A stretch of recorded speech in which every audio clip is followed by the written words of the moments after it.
My special guest this evening is Dr. Edward Spencer. And Dr. Edward L. Spencer graduated at Stanford University in 1957. He also studied at Yale University and became a neuroscientist. Dr. Spencer worked in his own clinic until his retirement of 2012. And Dr. Spencer is an outspoken advocate for Morgellons victims. His website is eucach.org, and you can check him out. And please welcome Dr. Spencer to the show this evening. Hello Thank there. you. Hi. Thank you. Hi. It's good to hear from you, and thank you for joining us tonight. Good to be here. Yeah, it's great to have you on. You sound good. There was a little feedback there at the beginning, but I think we're good now. We're all good. All right, so tell us how you got involved in this. It's an interesting area, and I know you've been on my other show, Hyperspace, before, but we discussed and touched a little bit on the Morgellons, but I know we also touch on targeted individuals, and people have been pulled into some kind of covert harassment. And let's go into your background a little bit and see how you got into this. Well, I always tell everybody I didn't know anything until I was 62, and that was in 1996. I started actually saw a frontline program on the Shakespeare authorship question, and I found that fascinating. They said it was Edward de Vere, and I started reading that up and studying that in detail, and that's very worthwhile because it's the first book. Edward de Vere, or rather Shakespeare identified as Edward de Vere by Thomas Loney, is very well reasoned. You begin to get an idea of what it's like to think. And it also tells you that documents may lie. So that's how I got started. And I went forward and I studied the JFK assassination. A book which I recommend is Bloody Treason by Noel Twyman. And I kept going forward and learning a bit more. And I learned from reading L. Fletcher Prouty that Buckminster Fuller had said that wherever he went in the world, the men who were supposed to be in charge always answered to someone higher. And so I said, well, I'm obsessive. I don't know how to make money. Can't do much that I'd like to. I'll just do that. And I have since that time and progressed till I have a point at which I think I've developed a very tight theory on what's wrong with the world. Mm-hmm. Right. Well, I'd like to hear your theories tonight for sure. Okay. It's quite a mess out there, isn't it? It is a terrible mess. Mm-hmm. Okay. So what's the impression you have? Obviously, you're familiar with the targeted individuals. You're familiar with the manipulation that's going on, which it appears to be obviously some form of mass mind control to some degree. Right. I'm very familiar with targeted individuals. I work with them all the time. They're tortured terribly, Mm-hmm. and the business of mind control seems to me to be becoming more intense. And I think this is something we need to talk about. We all need to think about. It's not, a light doesn't come up on top of your head when you're mind controlled. Unfortunately, the eyes don't blink red or something like that. But something does happen. And what it seems to me, from what I can observe, is that people are sort of driven into a circle. They're driven to not go any place, but to ask questions or say no, or there's no reason to do that. And it's sort of like if you just had a group of people who were working together and you wanted to sabotage them, the way you do it. They wouldn't communicate well. They would go into irrelevant material, so they would just be a little be recalcitrant, and that's what I think I'm seeing. Mm-hmm. Now, of course, I can't be absolutely sure, but I do note somewhat of a change in voice and affect of the people who I think, for a moment, may be experiencing mind control. Mm-hmm. And of course, I'm hit. Right, yeah. I'd like to get into that also. And it's different because there's so many different levels to mind control. I mean, first there can be the artificial telepathy, there can be a transmission, there can be ultra low frequency, there can be just an imprinting of frequency without dialogue. And of course there's so many different facets to the type of technology that they're able to deploy. I would like to hear a little bit about how you got targeted. What put you on the radar to become a target? Well, I think it was, well, I guess many targeted people, they just get that way, it's maybe random lottery, something like that. I mean, you don't have to do anything.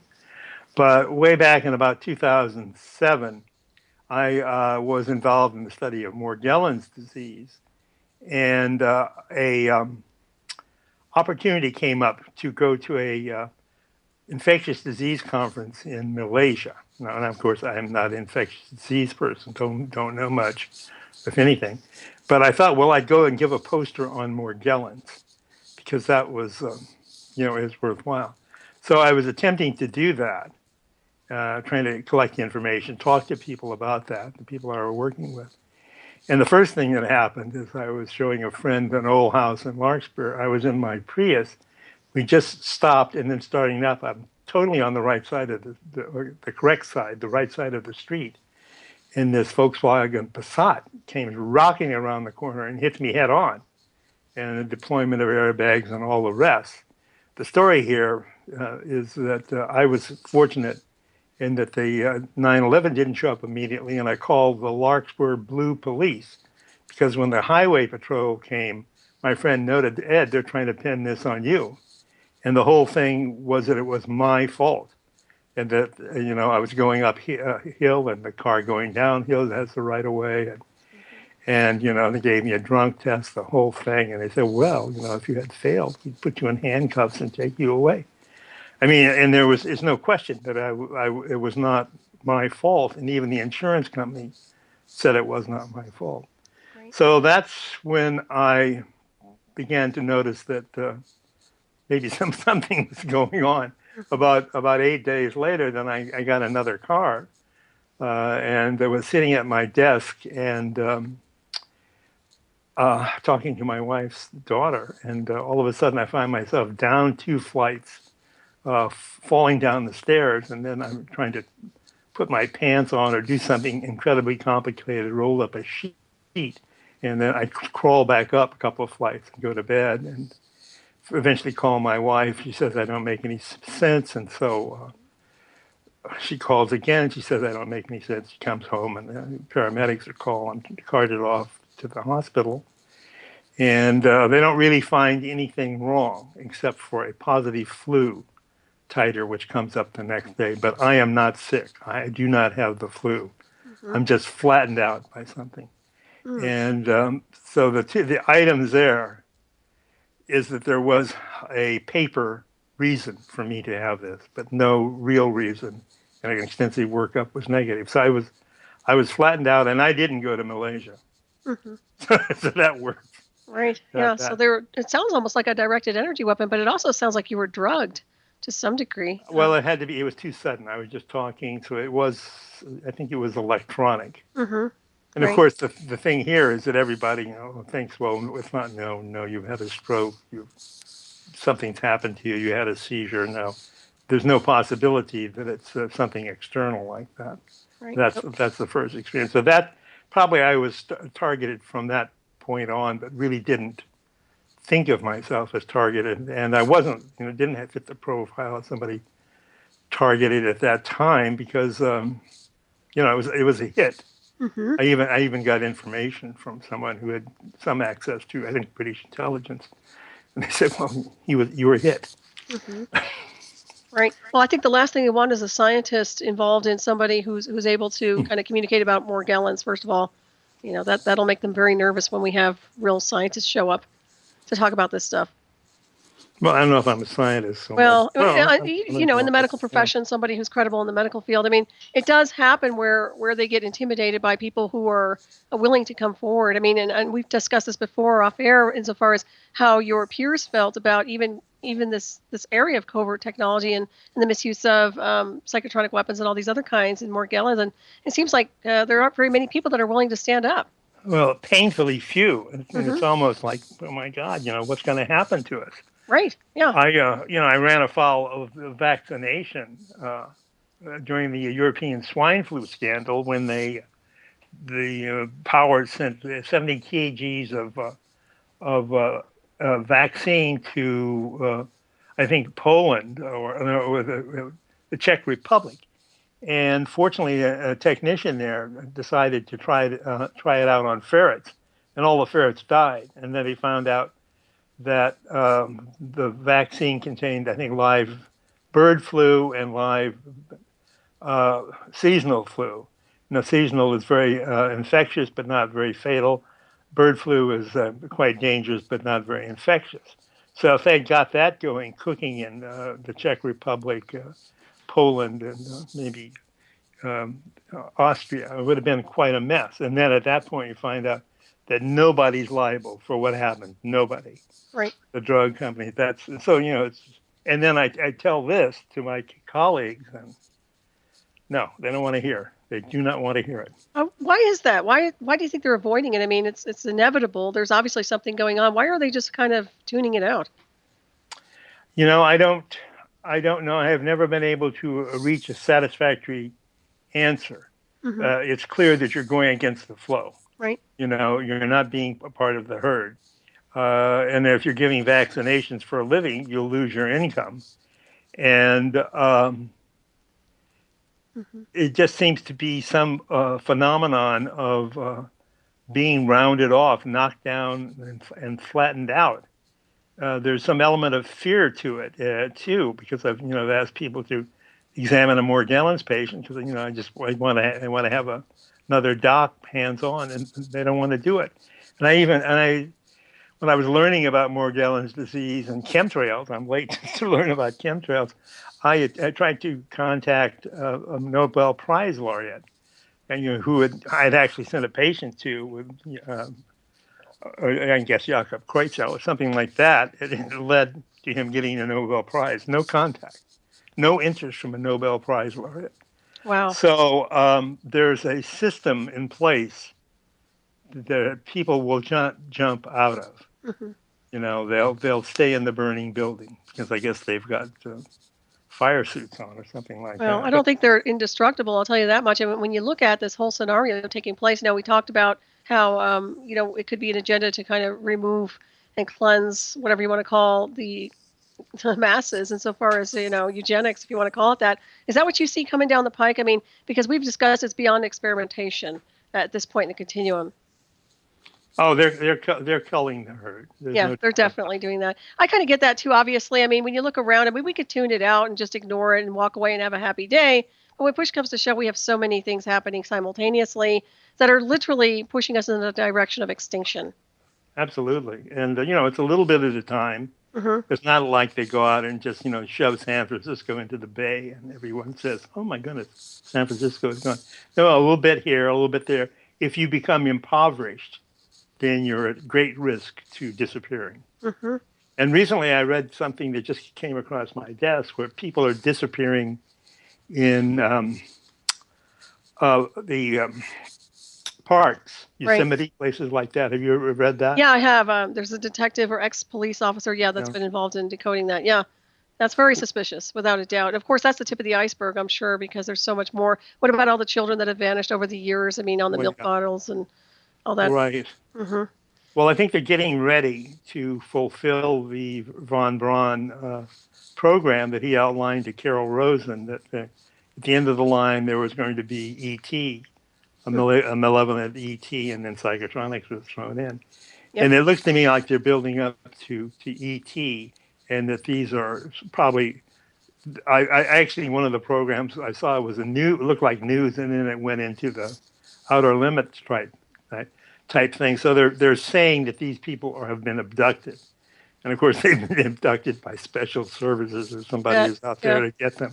But that doesn't mean they don't disappear. Mm-hmm. Right. So. Yeah, there's a lot of modification going on too. And I suspect that they'll try to pass somebody who's actually been modified as a hybrid of ET.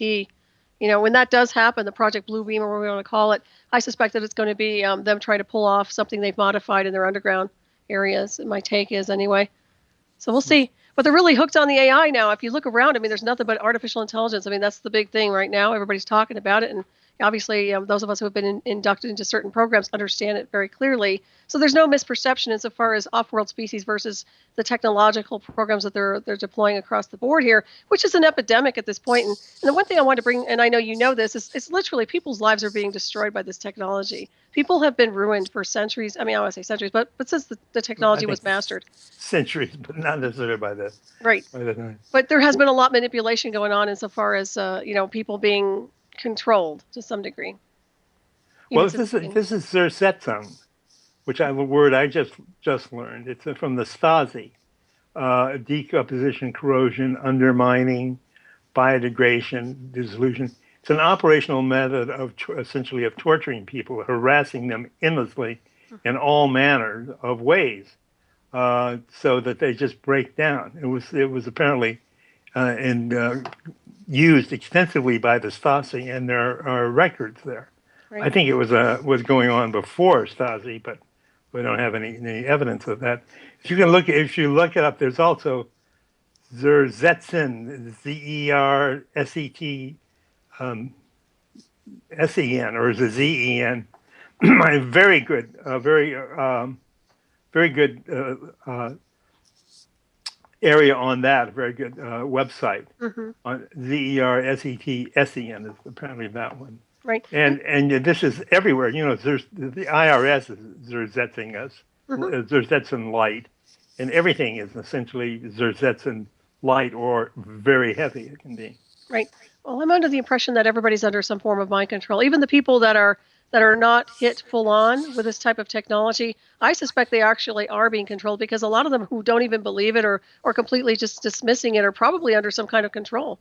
I would think so. They're being slept, literally being slept. I don't even think they realize that, which is even more creepy than people who have been hit with the program, because once you get hit with it, you're clear as far as how to decode the technology once you start investigating it. But then these other people who are literally being hit with all these different types of transmissions, I mean, they're just in la-la land. They're being controlled. They don't even understand they're being controlled.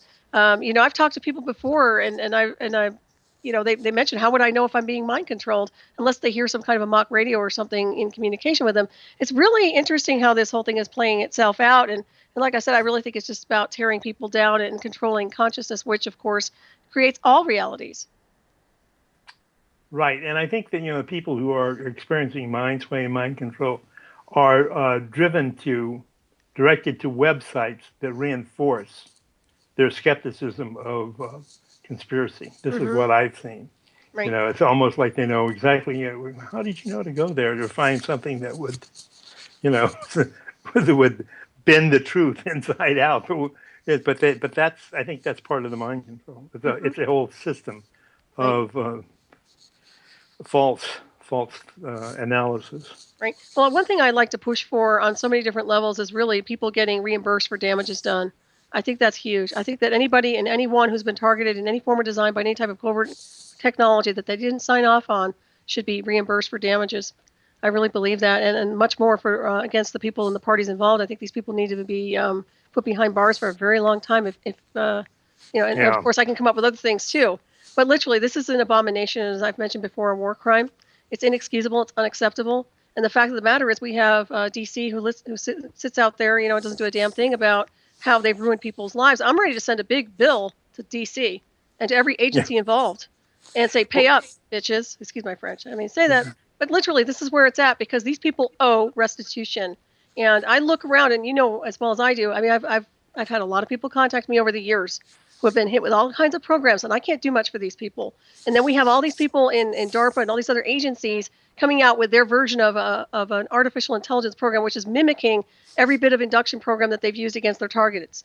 So I can't begin to tell you how frustrating this is for me, to basically address this stuff and have nobody come forward except beings like yourself, a few of us, a very small percentage, to come forward and actually communicate this stuff. Well, I think people should really think about, getting compensation. How do you do that legally?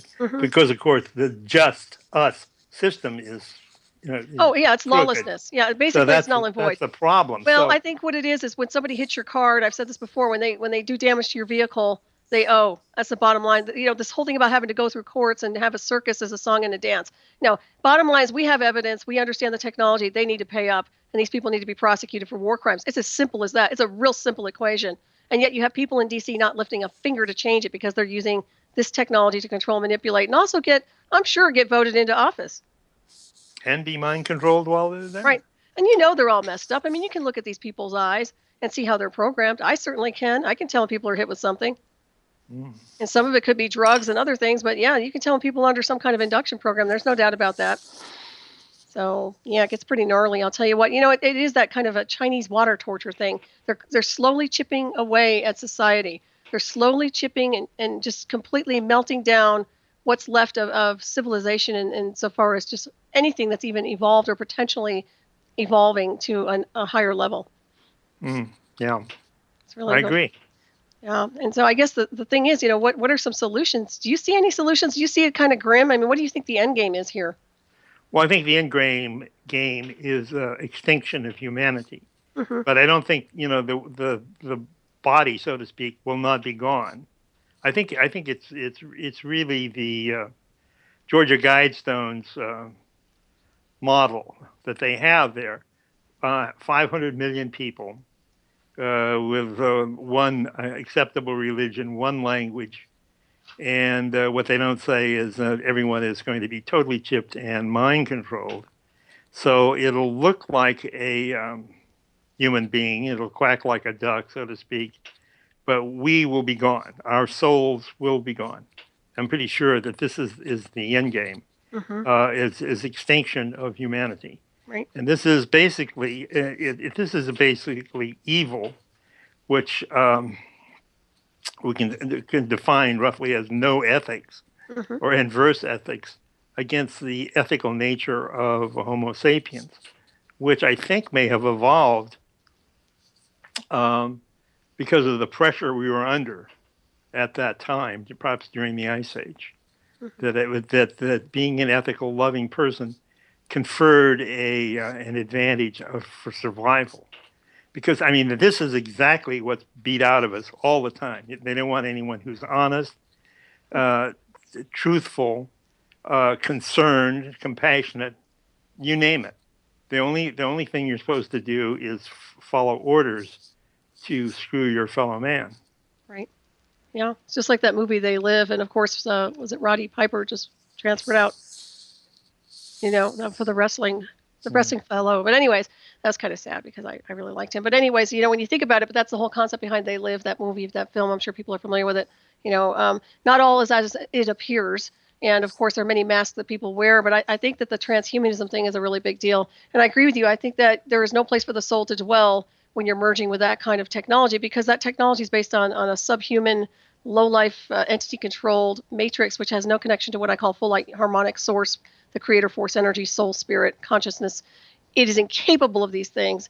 And when I see what's being deployed here, you look at the ethics. You're right about ethics. The people right now on the mainland, I say mainland, but across the board, planetarily speaking, they don't seem like they have very many ethics anymore. At least from what I've seen. I mean, there's like a handful of us who are observing this and understanding that, they know right from wrong. They know how to operate on a higher level of consciousness. And the rest are just like, they don't care. I mean, they're like cats in a shoebox or something else. I mean, these people are just like way off. And I have to ask myself, are they just insane? Do they have a brain virus, or, what's going on with these people? Right. Well, what is going on with these people? It has to be, well, a lot of them, of course, are experiencing mind-controlled signal at this point, which I think is subtle. And if it's a V2K type, it can be your own voice whispering to you, saying things that you think you've thought out, but it comes from somewhere else. But I don't know why, the physicians wouldn't stand up and question vaccination or so many things. It's just right. It's a sociological phenomenon. It's something I really would like to get into and study, but of course it's right. Well, they're standing down from this disgusting agenda, and I for the life of me can't figure that out either. Obviously they're either in denial, they're getting paid off, or they're just plain insane. I mean, it has to be one of those things. It just doesn't make any sense. There's no rationale behind what they're doing. There's no logic.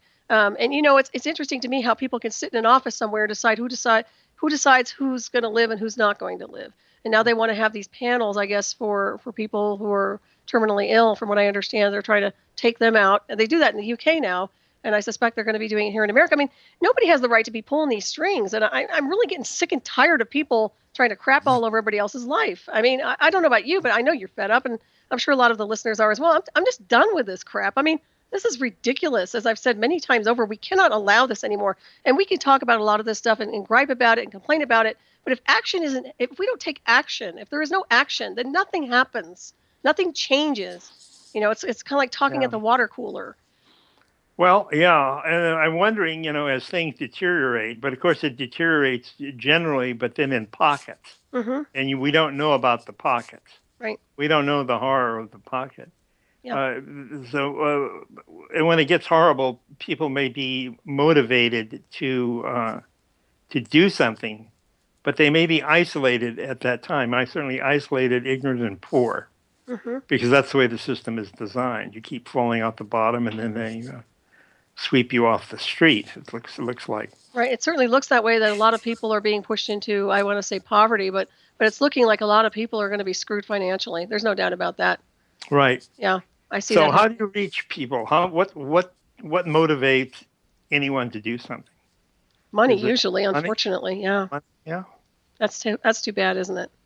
Because that's what it boils down to. It's about money. If they were operating on a higher level of consciousness, it wouldn't have been about that. But I'll tell you, you kind of have to beat these people at their own game, which means if they're deploying something like that that's harming people on a tactical level, we need the best scientists available to counter that. And whether they like it or not, that's really too bad. But that's what has to happen, because we can't allow this anymore. We can't have these wars going on based on what they want to do insofar as controlling and manipulating. And I've always said this before. I mean, you have to beat them at their own game.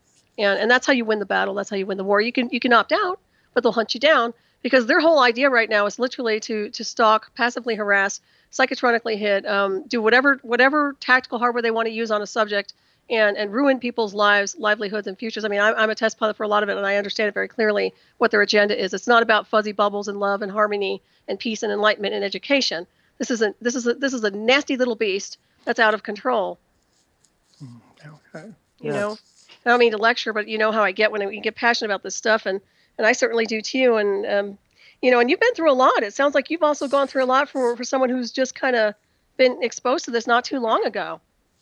Well, it's true. I think that as I got close, I started really getting it. And you wonder, well, why am I alive? Why didn't they just kill me? I mean, because they have, in a sense, attempted soft kills. Right. But you think with all of that, the perps, if they want to kill you, they'll do it right now. Right. But the story on this is that I've developed a theory that, and theory is a very high level of knowledge. Because theory means that you have an hypothesis that you've created, and then you test it in some way. And if it's correct, that means the theory has a way of explaining humanity, or not humanity. I dropped that word. Of explaining reality, that it's a meaningful thing to have a theory that works. Now, of course, a theoretician is a pejorative now, basically. And he's a theoretician. Anything anyone who thinks is passé. But my theory was that I kind of followed this fellow by the name of Mac Tonis, who wrote a book entitled The Crypto-Terrestrials. And his thesis was that there's been something living here, not an extraterrestrial, but something of flesh and blood that's always been here. And by always, we can talk about, thousands of years, co-temporal with humanity, and that actually pulls the strings. Now, Mac wrote this book, and he didn't actually write the book because he died in his sleep before he finished it. And the thing there is he was 34. Oh, wow. Yeah, and they found him in his apartment after a couple of days. And his mother got his friends together, and they finished the book. And I would recommend people take a look at it. Get this book. What's the name of it again? The Crypto-Terrestrials. Okay. And Excellent. it's like extraterrestrials rather than, but it's crypto. Right. Okay. And other people have had this thought that there's something there that we don't know about. So let's see, who was it? Charles Fortian, who's sort of the mysterious stuff. So something owns us. He had that feeling. I think some people have a lot of insight. The way they think, they put things together, and they're uneasy with the way things are, and so they develop an analysis that leads to that sort of a comment. Something there that owns us, and that's basically what I've done. I've been following that because I started out, how does all this work? What is wrong? I was standing there in my little study, right close to where I got hit, and I wondered, I can figure this out. I'm obsessive, got nothing else to do, and started working on it and going from point to point to try and establish a pathway through this. And one of the things that I found, of course, is that everything is a lie. That there's a lot of bad stuff out there. That L. Fletcher Prouty is a marvelous source. His books, and brilliant man, and he tells you a lot. That Bloody Treason is a great book on the JFK assassination, conspiracy, let's put it that way. And then there are other books, about the RFK and Martin Luther King. You can begin to see what's going on. Right. And and a pathway which I used, just being persistent, is that you have to go and deal with the people who you dare not name and dare not criticize. And there's a lot of information there. And Eustace Mullins wrote a book entitled, and of course this is, I guess, euphemism, or I don't know what the correct word, Mullins' New History of the People You Dare Not Criticize, and or dare not mention. And what he came up with is that Babylon, Persia, Greeks, Egypt, and Rome were all taken down by the people we dare not criticize or mention. And there wasn't really a shot fired, so to speak. They all were subverted and just collapsed. And that book's available. I think it's online now, but of course you'd have to get the title correct. But what that tells you is that there's a terrific timeline here of this going on. And this is the way I look at it. Well, how did they learn how to do this? And we're going to, of course, we always ask why. Why would they do this? Right. But then the question is, how do you learn right from the beginning to be so proficient at taking out civilizations? And so that was on my mind. And when I went forward, then I made a discovery of Charles Hapgood's book, Maps of the Ancient Sea Kings. And it turns out that the entire Earth was mapped during the Ice Age. And so we're talking the Ice Age ended on, this is rough, of course, about 17,000 years ago with the glacial meltdown. The Ice Age, the last one, lasted about 100,000 years. And so during that period, the entire Earth was mapped. And you can see that sea level was 400 feet lower. The maps are extremely accurate. They've been reviewed by the Air Force over the Queen Maud coast of Antarctica, and they said, this is a map, and this is probably totally accurate. And the area was studied by French, Swedish, not French, but Swedish, English expedition in 1949 using modern technology to sound out the shape of the coast, and now that coast is under a mile of ice. Yet there's a perfectly good map of that Queen Maud coast. So somebody did it a long, long time ago, and we don't know who, a mysterious civilization. But one thing that you get out of this is there's a tremendous time scale in which something can happen. Because if you go back, well, it's all from Babylon. It's all this. It's 7,000 years ago. You know, you don't have any time for anything to happen, especially if the people you cannot criticize just right out of the box know how to take down civilizations. But now you're looking at a very long period of time in which plans can be made and programs put forward. You can see the sort of thinking that's necessary to do this, and that's what I did and wrote some things. I think Who Controls the World, or what? That's another thing too. It almost, to me, when you're describing all of this information, it sounds like a program. It sounds like, I know we have the government's covert intelligence AI, but this sounds like something artificial intelligence oriented, yet not from the covert intelligence program. It sounds like something is running a program, and has been for a very long time now. I could be wrong, but it's just something that's not connected to what I would call source, what I call the full light universe. So, well, I don't know, whether to go off planet, let's say off coordinates, or I don't know how to put it, whether it's a different dimension or not. I tend to think in the simple terms, so that kind of make it as simple as you can. Right. But anyway, this thing was there. It's clear that something or somebody mapped the Earth during the Ice Age, and it's not like they have beautiful pictures from space. These things came down and were compiled again and again and copied, but still, one of them got to Washington, and somebody said, what is going on here?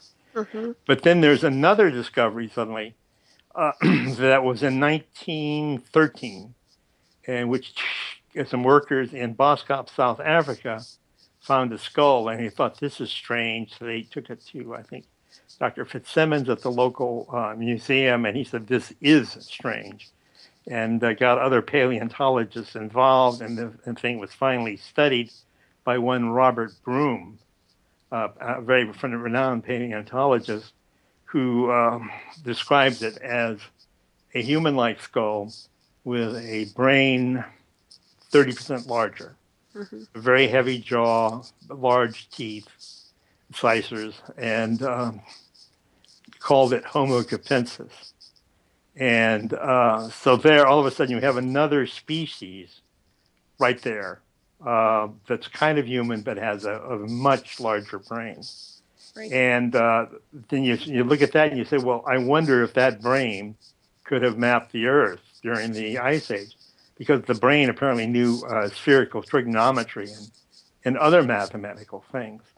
So that suddenly leaked. So you have the maps of the Ice Age maps, the whole Earth, and then you have a being that's not human, but not extraterrestrial, just plain old flesh and bones, with the dental work that was showing pyorrhea. I mean, the usual wear and tear. And you have something then that could do this. Then there's a book, Big Brain, written by Lynch and Granger, that goes into this. And at the very end, in the coda, they have the Fitzsimmons, also very close to Boskop, found a communal living area where they found human skeletons just pitched into the ground.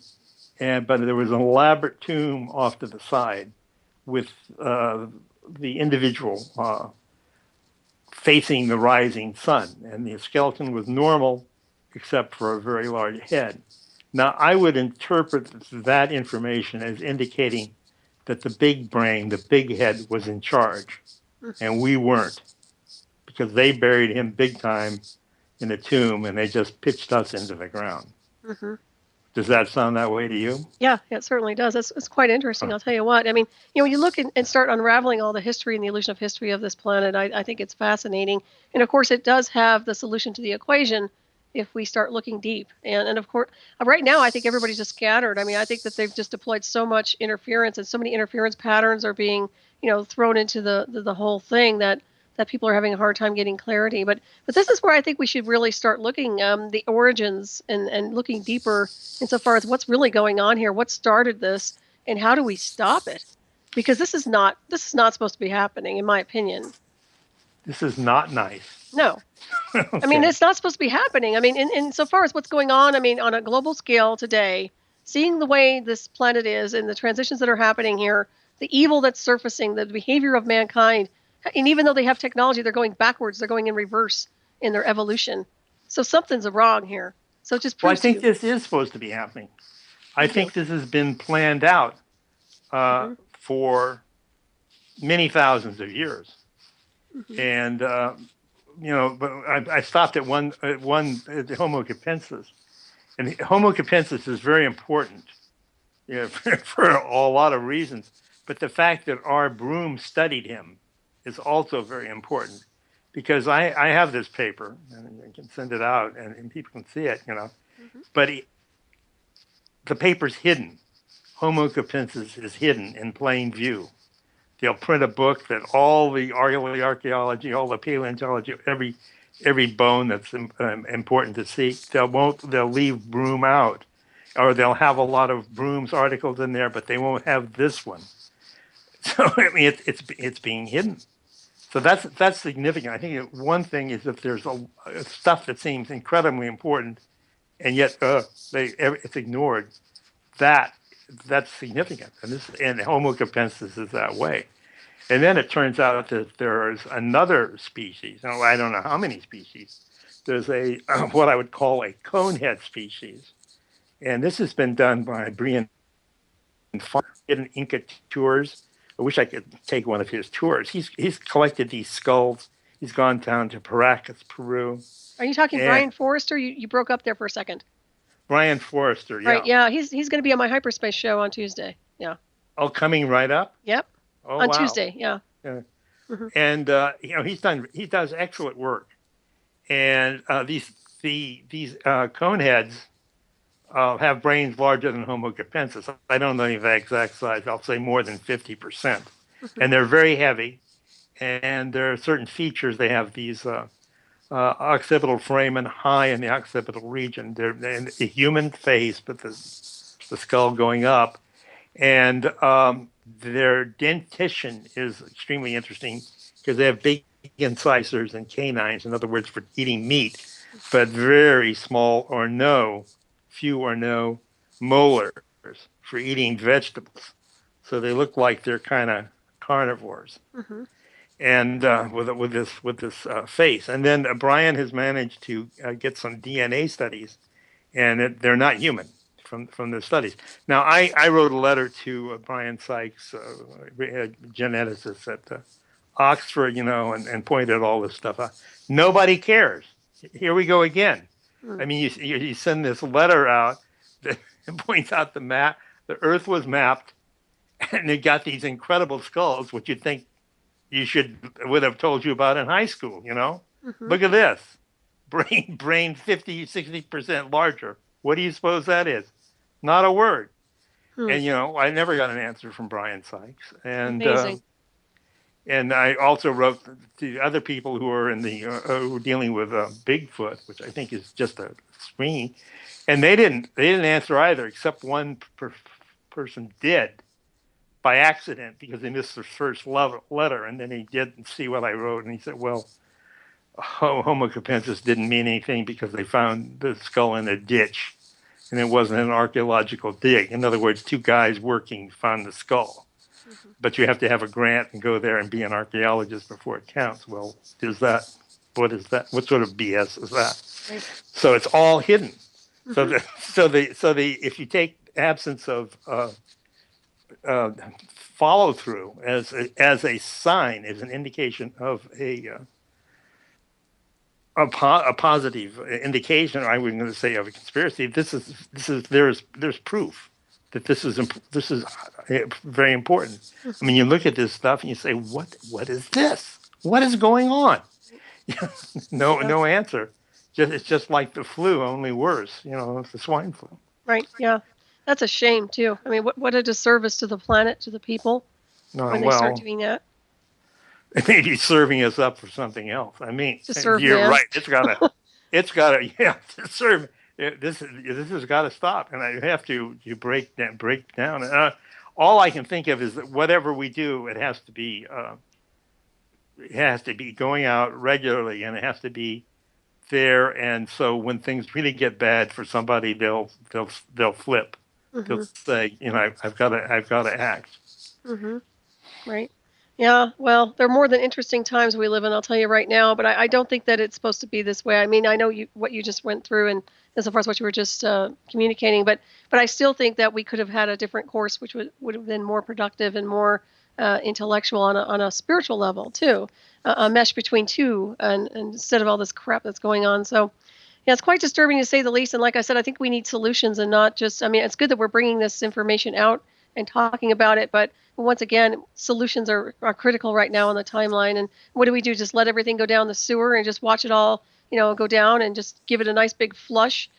Seriously, I don't know what to do anymore, Edward. It's just like, Well, yeah. Well, you gotta have somebody to work with, right. and you got to go back to what worked, because Mm-hmm. things kind of worked, and the Constitution sort of worked until they buried it in 1871, replaced it with a corporation, Capital United States of America. Mm-hmm. I mean, this shows how long this is going on. Right. You have to have money that's not controlled by criminals, Mm-hmm. by the system of money, which you could have state banks, where there was actual government. We don't have any government now. We just have interlocking corporations Mm-hmm. with the people who get elected, maybe, and pretend like they serve us, but don't.